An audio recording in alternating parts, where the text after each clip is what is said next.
To kick this off, I want to read the 37 words that the preamble to the Title IX of Education Amendment states.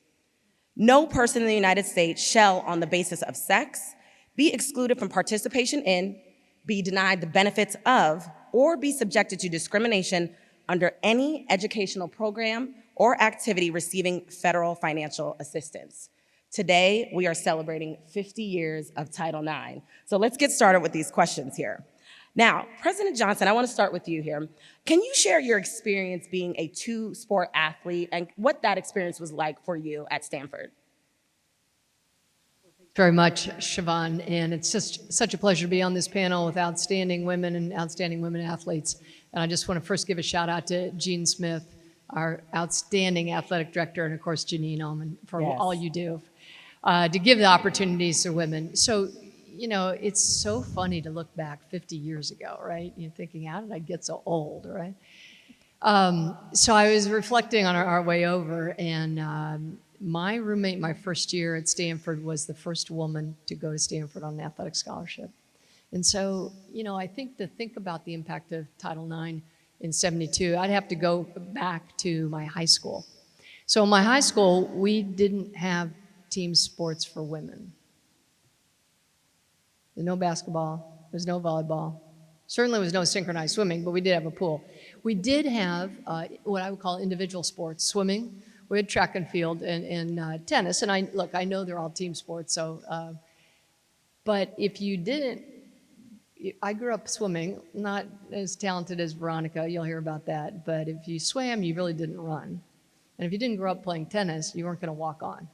So there really weren't any opportunities at all. So I ended up doing 3 years of karate, earned my highest belt, was a red belt, competed, and that was really great.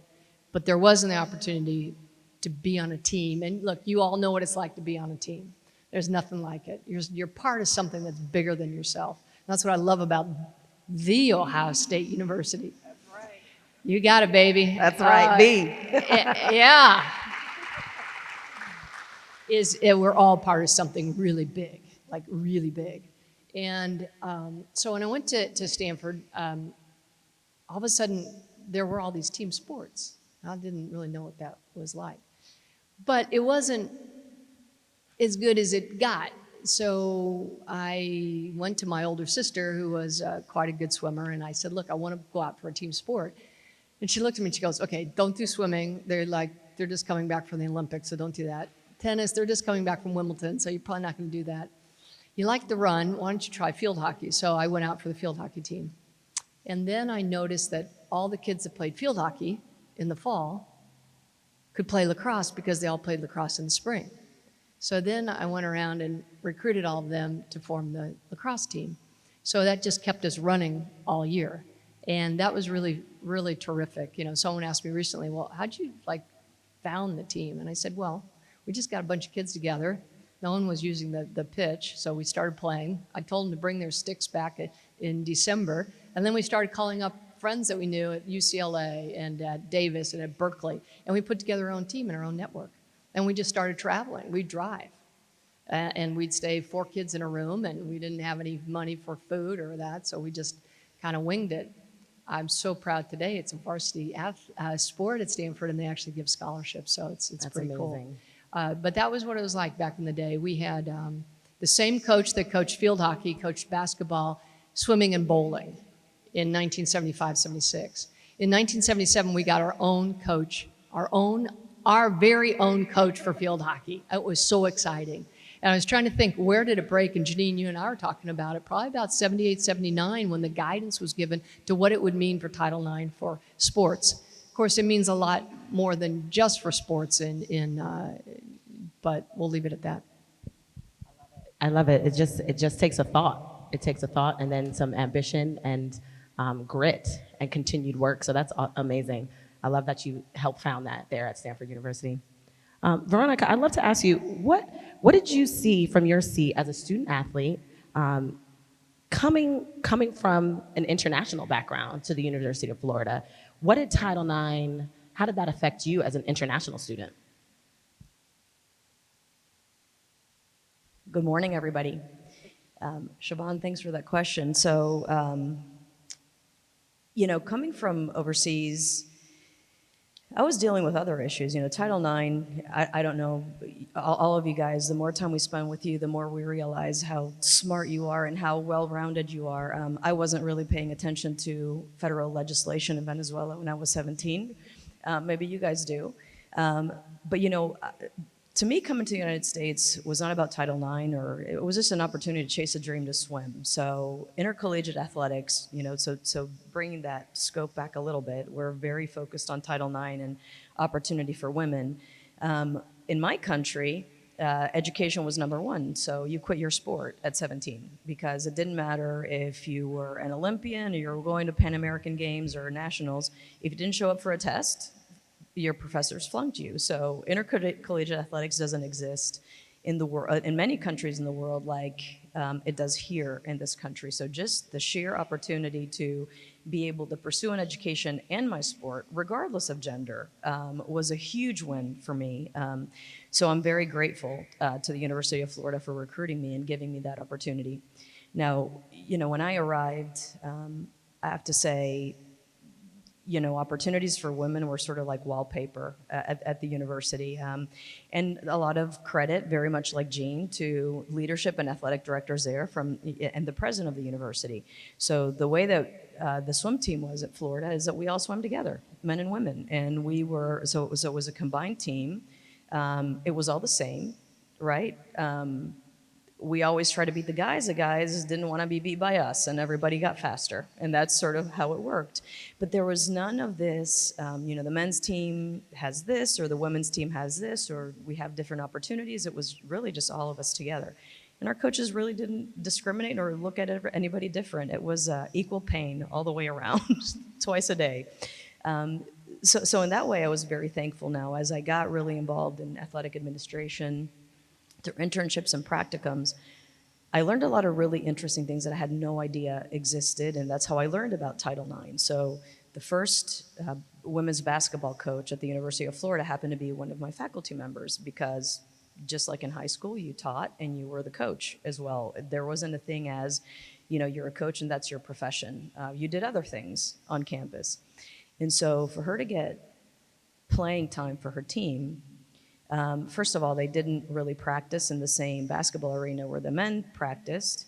They practiced in a basketball court in Norman Hall, which was where the College of Education was, and they had a fight for time with rec sports, which were mostly, your men's intramural teams.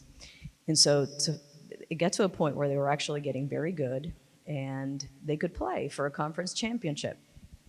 So if you knew Paula Welch, you would know that she is by the book, straight as an arrow, would never do anything like this. So when she told me, I thought, gosh, desperate time calls for desperate measures. So leading up to the conference, she actually went to this Norman Hall basketball court and posted on the gate that was locked whenever the court wasn't used, and said that the basketball court was going to be under repairs for the next 2 weeks. And that's literally how she got court time. Basically, whoever would come, and whenever they'd leave, they post the poster again. The court was closed for renovations. Smart thinking.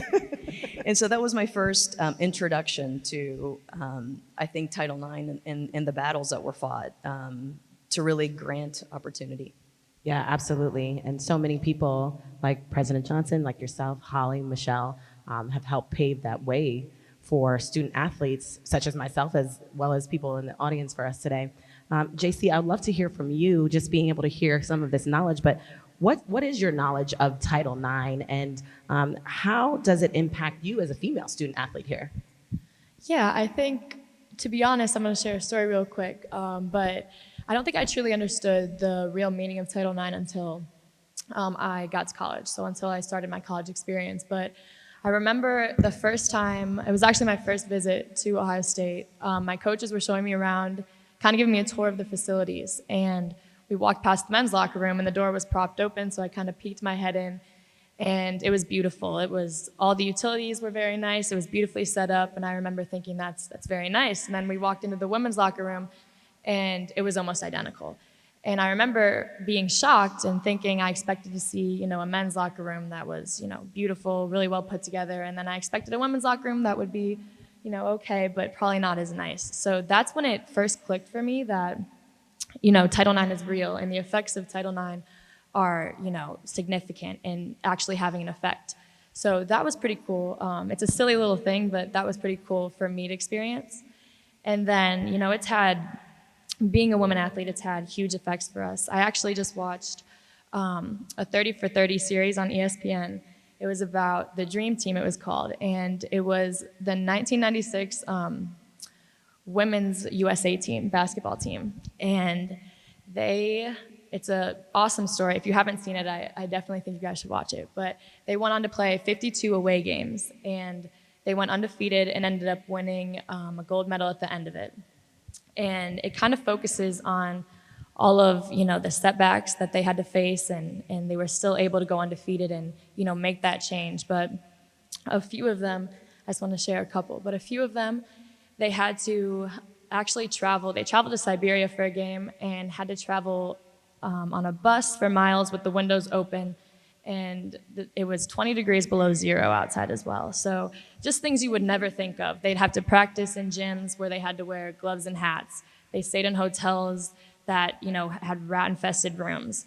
It's a crazy story, but it really, to me, emphasizes the importance of, what they did. And they helped create the WNBA, which, obviously impacts me in a really huge way. So that was inspiring. And then also to be sitting up here with all these, amazing women who had just as much as an effect on, Title IX and what it's doing for us is awesome to be a part of.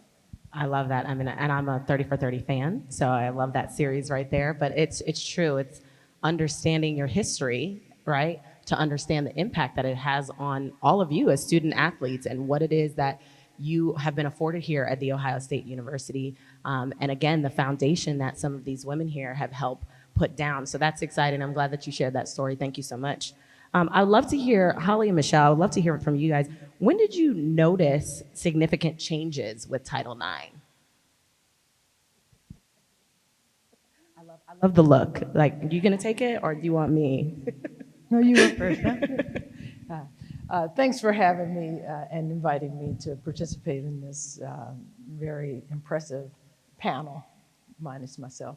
But it's always great to be back. It's been 5 years since I retired, and I've always enjoyed coming back and seeing student athletes. I still come to women's basketball games and men's tennis, so I still stay involved a little bit.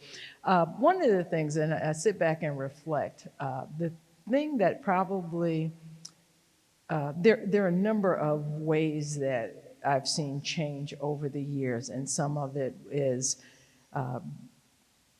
when you look at facilities, you look at travel, you look at accommodations and housing. We've moved away from four women to a room, two to a bed, and advocated for each one having their own bed kind of thing. And those are small things that you don't think about, but those were progressions. The one thing that I think that I've noticed more with the advancement of Title IX is the impact on the secondary school level, high school level, that where the talent, the pool of talent that we now have at the college level is a reflection of the opportunities that are provided the girls at the high school level, the coaching opportunities, the opportunity of having good coaches and the development at that level has had a huge impact at the competitive level at the college level. I love that. I love being able to take that level and understand the dynamics between the two. Holly? Yes. I defer. Also, thank you for having me today. I think for me, actually, the moment I realized things were moving and having progress was when I came to Ohio State in the fall of 1980. Like many of us, I didn't understand what was happening when I was in high school, and I began to hear stories from those who had come before me about what it was before. As a matter of fact, a great story that still is passed around our alumni events is prior to me, the coach at that time, Mary Jo Ruggieri, was my coach. The women, all women, artistic synchronized swimmers and women swimmers swam in Pomerine Hall Pool, which many of you don't even know that Pomerine Hall had a pool in the basement. It was the size of a postage stamp. It was very, very small. And the story goes from alums and that former coach that she fought and she fought and she fought to get space in the pool where the men swam, which was the old varsity pool. Now we have even more beautiful facility. And one day she got so frustrated, the coach that is, that she took all of her athletes out of the pool, marched over to what she thought was the men's swim team practice. And it was the men's faculty club lunchtime swim. And it gets better. Suits were optional. So All right. I began to see, wow, like things are already changing. So the same as Miechelle, I have seen the path, of things change along the way. Obviously, our facilities here are equal. The opportunities for our athletes are equal, male or female. So that is fantastic. And I continue to see on my own, local to home. I just had a conversation with one of my kids about our high school who has been notoriously calling the boys the wolves and the girls the lady wolves, and they have dropped the lady part of that to signify that they are all wolves. So, I think it's a constant growth that we're trying to achieve.